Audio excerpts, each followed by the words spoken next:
खैबर पख्तूनख्वा के गवर्नर फैसल करीम कुंडी और वजीर आला अली अमीन गंडापुर के दरमियान मुलाकात हुई, जिसमें गवर्नर ने सूबाई हुकूमत के विफाक से मुतालिक मसाइल पर शहबाज हुकूमत से बात करने की यकीन दहानी करवाई।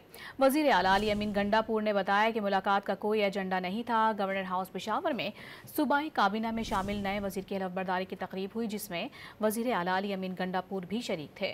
इस मौके पर गवर्नर और वजीर आला के दरमियान मुलाकात हुई, जिसमें अमन व अमान और दीगर मसाइल पर गुफ्तगू हुई। बाद में वजीर आला अली अमीन गंडापुर ने बताया कि मुलाकात शेड्यूल नहीं थी, वो सिर्फ हलफबरदारी की तकरीब के लिए गए थे। उनका कहना था कि 9 नवंबर को सवाबी इंटरचेंज पर जलसा होगा, जिसमें बानी पीटीआई को रिहा ना करने और लोगों के अगवा के खिलाफ करारदाद पास होगी। जलसे में बानी पीटीआई बिल्कुल फाइनल कॉल देंगे। शेड्यूल किसी टॉपिक में मीटिंग नहीं थी।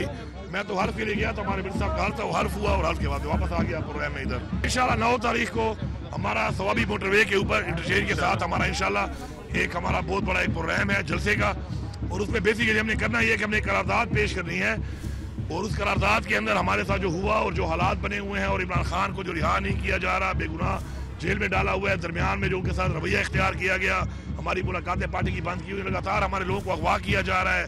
एक करारदाद पास होगी और उसके बाद आपको बताया जाए कि ये तैयारी आप कर ले, और फिर जब आपको इमरान खान कॉल देगा, आखिरी कॉल, ये फाइनल कॉल होगी। इस वजह हम निकलेंगे तो हम अपने घरों में वही बंदा आए भाई जो बता के आए, कि फिर जब घर वालों से ये नहीं कि फिर वापस कब आओगे, वापसी नश्ता।